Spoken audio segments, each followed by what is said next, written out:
오늘은 하나님의 지혜에 대한 말씀을 살펴보려고 하는데요. 하나님의 섭리를 그리스도인들은 믿고 그렇게 살아갑니다. 그 마음의 우리의 행동으로 나타나는데 그리스도인들에게 나타나는 그 특징 중에 한 가지는 일관성의 모습입니다.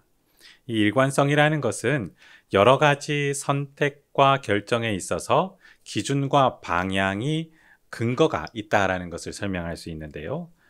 이 일관성과 반대되는 의미는 변덕스러운 모습이죠. 기준과 방향의 근거가 없는 사람들입니다. 결정과 선택은 여러 번 변경이 가능합니다. 그런데 이 기준이 자기 마음대로가 되면 변덕스러움이 되어지는 거고요. 이 기준이 계속해서 그대로 유지되며 방향이 그대로 유지되는 상황에서 여러 번 의견과 선택과 결정이 이루어지는 것은 일관성이 있다라고 표현이 가능하죠. 그리스도인들이 가지는 이 특징인 일관성은 하나님께서 이 모든 것을 자신의 주권으로 섭리하신다라는 신뢰의 마음이 있기에 가능한 특별한 행동입니다. 믿으십니까? 하나님의 뜻이 있다는 거죠. 하나님의 선하심과 의로우심으로 창조 질서를 보존하고 지키신다라는 믿음이 있기 때문에 그리스도인들은 일관성을 소유하게 됩니다. 수많은 선택, 결정 문제 앞에서도 이 은혜가 작용하는 것이죠. 성도는 누구의 뜻이 이루어지길 기도합니까? 왜 이러십니까? 우리는 누구의 뜻이 이루어지길 날마다 기도하죠? 하나님의 뜻. 그것이 일관성이라는 거죠. 그리스도인들이 주님의 뜻을 이루어지길 기도하는 그 근거, 그것은 우리의 의지가 강하기보다 성령 하나님께서 역사하는 섭리의 활동 때문에 어떤 변수에서도 하나님의 선하신 뜻이 이루어질 것이다 라는 신뢰와 사랑의 마음의 고백이라는 것입니다. 하나님을 경외하지 않는 사람들은 고통스러워지거나 힘들어지면 분노합니다. 재수가 없으려니. 왜 나만 이렇게 비참해야 되냐? 라며 이런 반응을 일으키지만 하나님을 경외하는 사람들은 하나님과 대화를 시작을 하죠. 고통스럽습니다. 아픕니다. 그러나 선하신 주님을 믿습니다. 공의로우신 주님을 믿습니다. 주님께서 나를 사랑하고 계심을 믿습니다. 그러므로 깨닫게 해주십시오. 피할 길을 열어주십시오. 주님의 도움을 저에게 적용해 주십시오. 라고 기도하게 되어지죠. 하나님은 모든 것을 섭리하시고 성도의 인생을 지키고 보호하시고 인도하십니다. 믿으십니까? 네, 이 하나님의 섭리의 은혜, 일관성의 은혜를 오늘 잠언 말씀을 통해 함께 살피고 은혜를 누리는 저와 여러분 되기를 주님의 이름으로 축원합니다. 이 지혜는 세 가지의 주제로 한번 살펴보실 텐데요. 먼저 이 지혜는 우리에게 힘이 되어지는 작용을 일으킵니다. 성도는 구원의 문제가 해결된 이후에도 일상생활 속에서 수많은 선택과 결정의 문제들을 헤쳐나가야 합니다. 하나를 풀면 더 많은 문제가 또 다가오고 큰 문제를 풀면 또 더 큰 문제가 다가옵니다. 이렇게 크고 작은 수많은 문제를 해결하다 보면 우리의 몸과 마음은 지칩니다. 결국 이 지친 몸과 마음 때문에 우리의 믿음과 구원의 확신까지 흔들려 버리는 위험한 상황이 펼쳐질 수 있습니다. 그래서 하나님이 주시는 이 일관성의 지혜가 없으면 우리는 다 지쳐버리죠. 일상 속의 구원의 감격과 행복보다 피곤, 짜증 이런 마음들이 일어나고 우리의 몸도 상하고 마음도 상합니다. 그런 우리를 지키시고 보호하시기 위해 하나님은 일관성 있는 지혜를 선물로 주셨는데요. 우리 1, 2절 다시 한번 읽어보실까요? 시작! 아들들아 아비의 훈계를 들으며 명철을 얻기에 주의하라. 내가 선한 도리를 너희에게 전하노니 내 법을 떠나지 말라. 여기 화면을 보시면 4개의 단어가 등장하죠. 훈계, 명철, 선한 도리, 법이라는 이 모든 지혜를 자녀를 향해 부모가 전달하려고 이야기하고 있습니다. 부모는 이 지식을 전달하는데 이 지식은 죽은 지식이 아닙니다. 확실한 하나님의 말씀에 대한 체험이 담겨 있고 이 하나님의 진리를 자녀에게 전달을 하고 있습니다. 혹시 여기 계신 분 중에 그러신 분은 아무도 없겠지만 이 진리를 전달할 때에 부모의 개인적인 욕망이나 자기의 개인 경험을 강요하는 분은 아무도 없으십니다. 부모는 이 진리를, 하나님의 지혜를 실천할 뿐만 아니라 그 경험을 바탕으로 자녀에게 이 진리가 진짜다라는 것을 전달하는데요. 이 행동이 바로 훈육의 행동입니다. 이스라엘 모든 가정에서도 이런 행동이 나타났는데요. 이 모든 훈육의 근거는 하나님 말씀이 됩니다. 하나님 말씀의 모든 진리 체계는 지혜이며 명철이 되기도 하는데, 이 1절에도 나온 이 명철이라는 단어는 하나님의 섭리를 바라보는 성도의 이해력과 통찰력이기도 합니다. 선한 도리라고 2절에 나오는데요. 이것은 하나님을 신뢰하게 하는 모든 성경의 진리 체계를 이야기하고, 이 법은 하나님을 신뢰하는 성도의 순종하는 태도를 설명하는 용어입니다. 잠언 1장 2, 5절 말씀에도 하나님의 이 지혜가 얼마나 우리에게 유익이 있는지 미리 말을 하고 있는데요. 화면을 한번 보실까요? 이는 지혜와 훈계를 알게 하며 명철의 말씀을 깨닫게 하며 지혜롭게 공의롭게 정의롭게 정직하게 행할 일에 대하여 훈계를 받게 하며 어리석은 자를 슬기롭게 하며 젊은 자에게 지식과 근신함을 주기 위한 것이니 지혜자는 듣고 학식이 더할 것이요 명철한 자는 지략을 얻을 것이니라. 이러면서 하나님의 그 진리가, 지혜가 성도를 얼마나 풍요롭게 만드는지 보여주는데, 이 모든 변화는 거룩하게 살게 하는 질서를 형성시킵니다. 모든 성도들의 선택과 결정, 그것이 지치지 않고 올바른 믿음의 방향으로 진행되도록 하나님의 지혜와 말씀은 나침반과 같은 역할을 합니다. 방향을 잃으면 그 인생의 끝은 절망입니다. 그러나 방향을 잃지 않으면 소망 중에 회복의 은혜가 있음을 믿습니다. 그것이 중요한 것이죠. 성도에게 지혜라는 것은 세상을 똑똑하게 살아가는 정보의 기능보다 이 세상에서 하나님 자녀답게 거룩하게 살아가는 진리 체계라는 것입니다. 근데 여기에 부모님의 지나친 걱정이 개입되면 안 됩니다.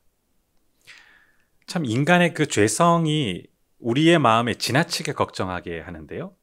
부모님은 먼저 사회생활을 하며 고통이 뭔지를 실감합니다. 사회생활에서 발생하는 차별로 인해 서러움, 비참함을 먼저 경험을 하죠. 그래서 자녀에게는 이런 악영향이 끼치지 않도록 걱정을 하기 시작합니다. 부모는 어느 순간 이 세상에서 자녀가 똑똑하게 살도록 열정을 다해 가르치기 시작합니다. 그래서 지금 세대는 부모보다 더 똑똑한 시대가 되었습니다. 학력들이 높죠.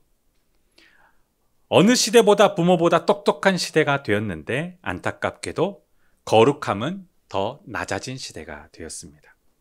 하나님을 사랑하고 신뢰하는 그 마음, 진리를 지키며 실천하는 그 마음, 또한 헌신하는 그 마음이 부끄럽지만 부모님보다 더 낮은 시대가 되었습니다. 그럴수록 부산 사랑의 교회는 더욱 이 하나님의 지혜를 실천하고 믿음의 유산을 지켜가야 될 줄 믿습니다. 그것이 정말 중요한 것이죠. 이제 이 하나님의 지혜는 직접 경험하는 유익을 주게 된다는 것을 두 번째 주제로 한번 살펴보실 텐데요. 3, 4절 한번 보실까요? 함께 3, 4절 읽겠습니다. 시작! 나도 내 아버지에게 아들이었으며 내 어머니 보기에 유약한 외아들이었노라. 아버지가 내게 가르쳐 이르기를 내 말을 내 마음에 두라. 내 명령을 지키라. 그리하면 살리라. 아멘. 여기 보시면 부모의 직접 경험된 그 진리가 누구에게 전수되고 있습니까? 자녀에게 전수되어지는 것을 성경 말씀을 통해서 볼 수 있습니다. 부모에게서 자녀에게로, 스승에게서 제자에게로 이 하나님의 지혜가 계속 이어져 가고 있는 특이한 구조를 발견하게 되는데요. 만약 하나님의 지혜가 단순한 지식 정보의 공유 활동이라면 이 방법은 비효율적입니다. 효율적이고 빠르게 전달하는 다른 방법이 있습니다. 한 가지 예를 들어 설명하겠습니다. 현대 사회에는 인공지능 시대가 되었습니다. 우리의 자녀들은 태어나면서 디지털 기기를 아주 장난감처럼 가지고 놉니다. 손으로 만들고 오랜 시간을 기다려야 했던 부모님 시대와 다른 시대를 지금 살고 있죠. 조금 더 설명을 드리면 이전에 거리를 가다가 연락을 하려면 무엇을 찾았습니까? 공중전화기를 찾았습니다. 공중전화를 사용하려면 필요한 도구가 있죠. 바로 동전입니다. 그리고 공중전화기 옆에는 지폐를 동전으로 교환할 수 있는 자동 동전 교환기가 항상 놓여 있었습니다. 시간이 걸리죠. 그래서 전화를 하고 연락을 기다려야 했던 시대입니다. 그런데 지금은 연락을 하려면 어떻게 합니까? 그 자리에서 개인 단말기를 이용하여 연락을 주고받습니다. 이전에는 연락을 기다리는 게 불편했는데 지금은 연락을 거부당할까봐 불쾌한 시대가 되었습니다. 속도가 너무나 빨라집니다. 지식 정보도 가장 빠르게 전달하려고 합니다. 그러다 보니 인격적인 관계가 필요 없어져 버렸습니다. 정확한 정보, 돈이 되는 정보 전달을 위해 사람들은 거래 관계를 하기 시작했습니다. 우리의 청소년들이 명문대학 진학을 위해, 또한 청년들의 대기업 취업과 안정된 직장 취업을 위해 돈을 지불하고 필요한 정보를 사기 시작했습니다. 교육 환경에서는 스승이라는 단어가 사라지고 어떤 용어가 등장하죠? 쌤이라는 한 가지의 단어가 등장합니다. 또 일타 강사라는 유명한 인기 있는 단어도 등장하기 시작합니다. 지식 전달이 앞선 세대에서 천천히 전수되는 게 아니라 계약 관계를 통해 빠르게 전달됩니다. 이런 관계는 효과적이지만 인격 형성이 이루어지지 않는 단점이 생깁니다. 그런데 하나님은 지식의 전달 습득보다 인격과 인격을 통해 느리게 이것을 전수하게 하셨는데요. 친밀한 관계를 형성하는 근거가 되기 때문에 그렇습니다. 가정이라는 특별한 울타리에서 하나님의 지혜는 부모에게서 먼저 작용을 하죠. 부모가 이 지혜를 직접 경험하고 혜택을 누립니다. 그리고 나서 그 하나님의 지혜는 누구에게 전수되어질까요? 사랑하는 자녀에게. 천천히. 이것은 단순 지식 정보가 아니라 하나님을 경외할 수 있도록 우리를 거룩하게 변화시키는 근거가 되며 분별하여 살 수 있는 근거가 되어지기에 천천히 이것이 전수되어집니다. 이 과정을 마음에 새기며 몸으로 익히는 과정으로 설명이 되어졌는데요. 4절에 보시면 이 작용을 통하여 성도는 살게 되어집니다. 부모의 말과 명령으로 표현된 하나님의 진리 체계가 부모의 마음과 자녀의 마음에 자리 잡으며 동시에 이 진리를 지키고 실천하며 거룩하게 살아가는 이 인생이 우리를 죄의 위험에 빠지지 않도록 지킨다라고 이야기하고 있죠. 마음에 새긴다. 어디서 들어본 말씀 아닙니까? 2주 전에 신명기 6장을 통해서 말씀하셨는데요. 한 번 더 화면을 통해서 다시 보실까요? 이스라엘에 들으라. 우리 하나님 여호와는 오직 유일한 여호와이시니 너는 마음을 다하고 뜻을 다하고 힘을 다하여 내 하나님 여호와를 사랑하라. 오늘 내가 내게 명하는 이 말씀을 어떻게 하라고 하셨습니까? 너는 마음에 새기고 또 어떻게 하라고 하셨습니까? 내 자녀에게 부지런히 가르치며 집에 앉았을 때든지 길에 갈 때든지 누워있을 때든지 일어날 때든지 이 말씀을 강론하라. 마음에 새기는 그 모든 시간들, 그리고 그것을 지켜나가는 것들은 부모 세대가 직접 경험하고 자녀 세대도 직접 경험하게 하는 하나님의 은혜입니다. 이렇게 일관성 있는 이 지혜가 하나님의 뜻 가운데 부모 세대에서 자녀 세대로 전수되어지며 서로가 서로를 사랑하는 친밀한 신뢰감이 형성되어집니다. 이것이 거룩한 작용인데요. 이 관계를 언약 관계라고 부릅니다. 하나님의 언약으로 연합된 신비를 누리게 되는데 이것이 부모와 자녀의 친밀한 관계를 통해 몸으로 체험하게 하셨다라는 것이죠.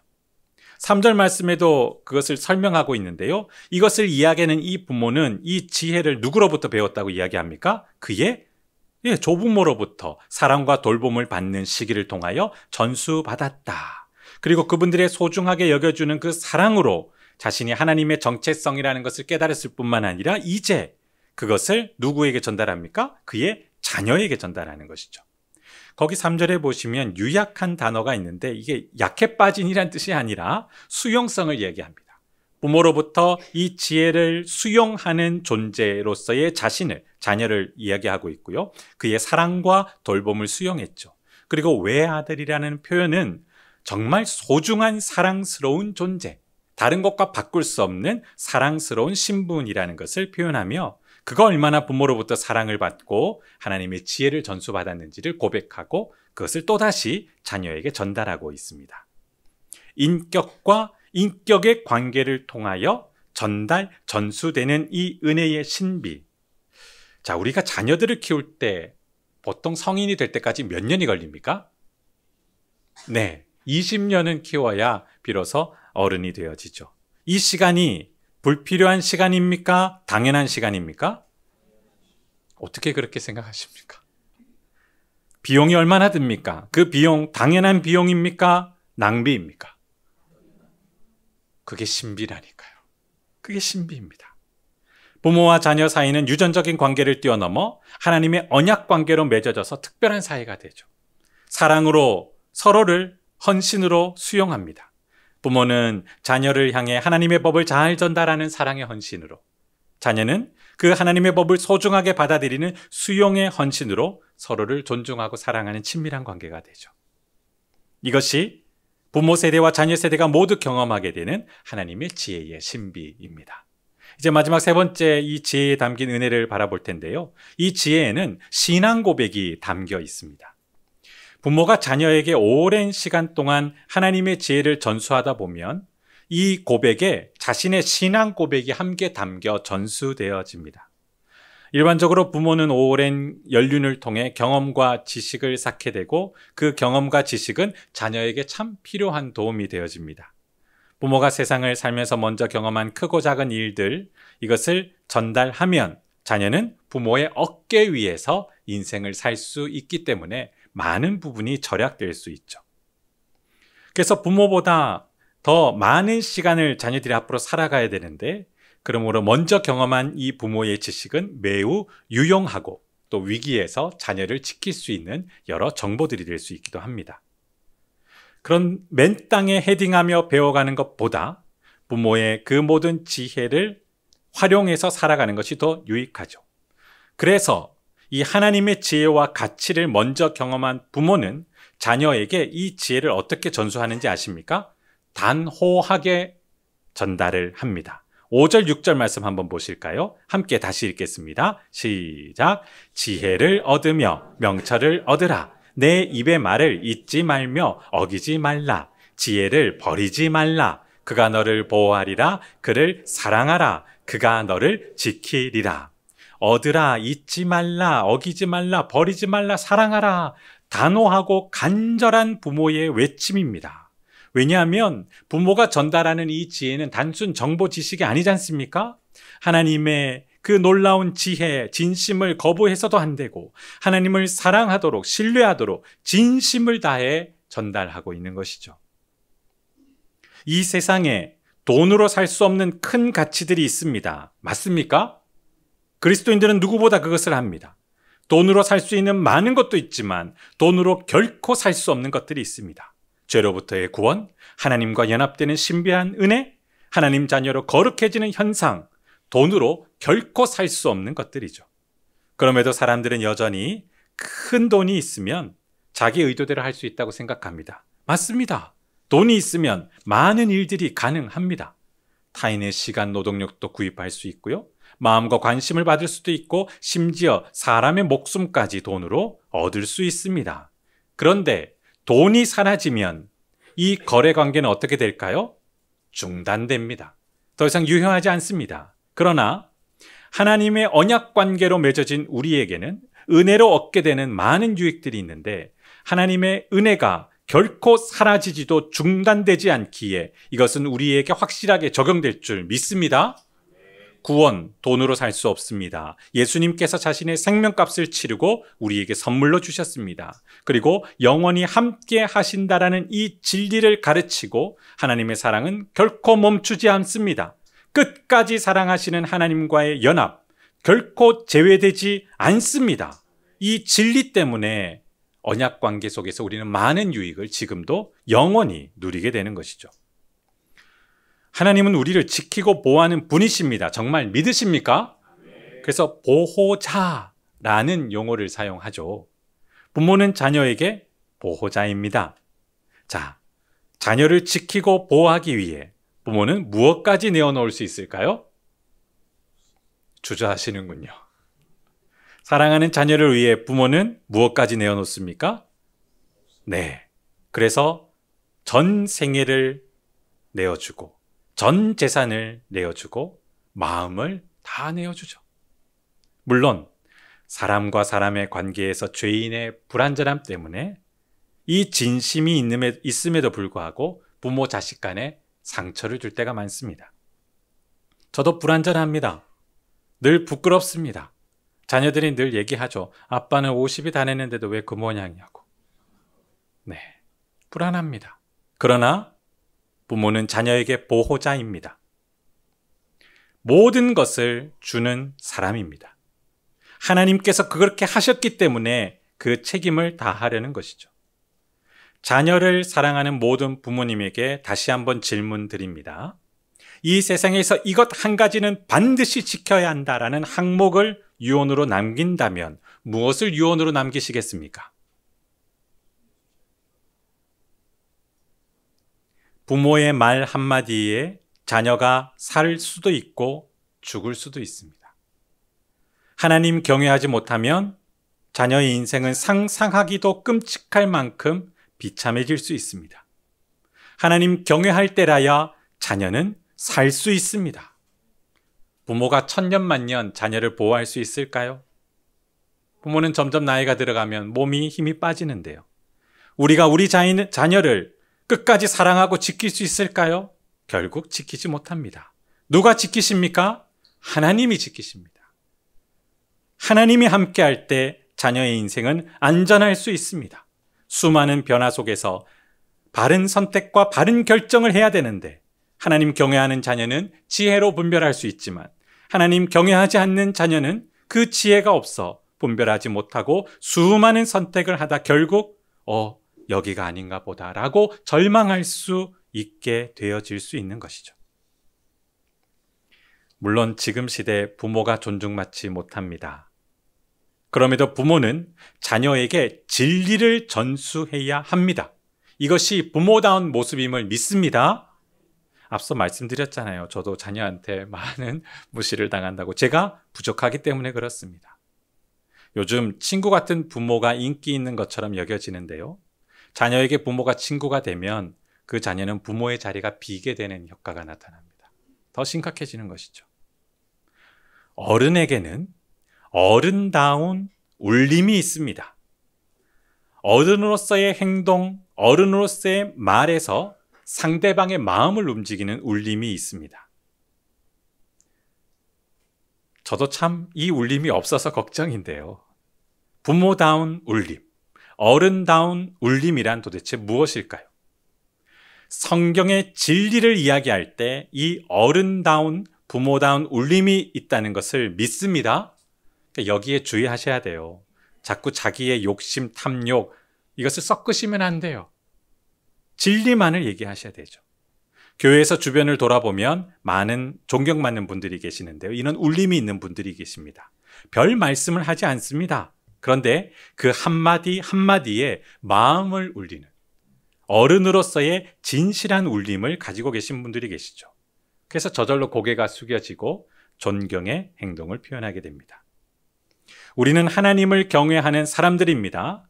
그러므로 하나님 경외의 이 진리를 이미 우리에게 전수하셨는데요. 이 중요한 항목을 자녀들에게 전달할 때 자녀들이 하나님 경외할 뿐만 아니라 부모를 존경하게 될 줄 믿습니다. 우리 마지막 7, 9절을 한번 읽겠습니다. 7, 9절 시작. 지혜가 제일이니 지혜를 얻으라. 내가 얻은 모든 것을 가지고 명철을 얻을지니라. 그를 높이라. 그리하면 그가 너를 높이 들리라. 만일 그를 품으면 그가 너를 영화롭게 하리라. 그가 아름다운 관을 내 머리에 두겠고 영화로운 면류관을 내게 주리라 하셨느니라. 아멘. 이 말씀을 가만히 보시면 이 지혜는 단순히 지식이 아니라 누구를 뜻할까요? 바로 하나님이십니다. 하나님을 거룩히 여기고 가장 소중히 여기며 그와 함께 모든 것을 살아라라고 이야기합니다. 하나님의 말씀은 그 하나하나에 하나님의 영광스러운 울림이 담겨 있습니다. 하나님의 은혜를 실감한 간증들을 들어보면 이 말씀 중에 감동이 되어 깊은 깨달음과 소망과 감사가 일어났다라는 고백으로 가득 차 있습니다. 이 많은 말씀 중에 한 가지의 말씀만 가장 감동스러운 것이 아니라 하나님 말씀 전체가 하나님의 감동이 있지만 그 순간만큼은 그 말씀이 특별히 우리에게 은혜로 작용했기 때문에 그렇습니다. 이런 일들이 우리의 삶에 계속 펼쳐지기를 소망합니다. 그래야 이 모든 것들이 우리에게 더욱더 유익하게 작용하는 것이죠. 더 나아가 평생 하나님을 사랑하고 경외하는 마음으로 지속되어질 수 있는 것입니다. 이제 말씀을 맺습니다. 하나님 지혜는 일관성 있는 지혜입니다. 성도가 구원받은 이후에 인생을 살며 밀려오는 수많은 선택과 결정 앞에서 하나님의 이 일관성 있는 지혜는 성도를 지치지 않게 하고 방향성을 잃지 않게 하는 나침반과 같은 작용을 합니다. 이 지혜가 어떻게 전수되어졌습니까? 친밀한 관계인, 언약 관계인 부모와 자녀라는 특별한 사이를 통해 전수되어집니다. 하나님의 지혜를 부모가 먼저 경험하고 그것이 진리임을 깨닫고 자녀에게 이 가치를 전달할 때 그것을 기쁘게 수용하며 하나님을 경외하는 자녀가 더욱더 계속해서 유지되었던 것이죠. 이 지혜는 하나님의 자녀를 지키고 보호합니다. 그리고 거룩한 울림으로 반응하여 하나님을 더 경외하게 만들어 갑니다. 이 시대는 진리가 무관심받고 왜곡되는 시대입니다. 기독교의 진리와 하나님의 지혜를 그러나 무관심해지는 이 시대에도 계속 지켜나가야 할 책임이 우리에게 있습니다. 부산 사랑의 교회를 통해 지혜를 지키고 진리를 전수하며 하나님을 더욱더 경외할 수 있는 저와 여러분 되기를 주님의 이름으로 축원합니다. 인생의 수많은 결정과 선택 앞에서 하나님의 지혜는 나침반과 같은 역할을 하며 우리의 생각과 마음을 지키는 은혜의 힘이 됩니다. 하나님의 이 지혜는 거룩한 울림이 되어 하나님을 더 사랑하며 신뢰하도록 우리를 이끕니다. 진실이 왜곡된 이 시대에 믿음의 유산을 지켜가야 할 책임이 우리에게 있습니다. 부모를 통하여 자녀에게 이 지혜가 전수되게 하시고 믿음의 가정과 몸된 교회가 더욱더 진리로 충만해지는 은혜로운 공동체 되게 하여 주시옵소서. 하나님을 사랑하고 신뢰하는 우리의 몸과 마음이 되게 하여 주옵소서. 함께 기도하겠습니다. 하나님 아버지, 수많은 인생의 결정과 선택 앞에 우리의 몸과 마음이 지쳐갑니다. 그래서 짜증이 나고 왜 내 인생 이래야 되냐라고 분노가 넘칩니다.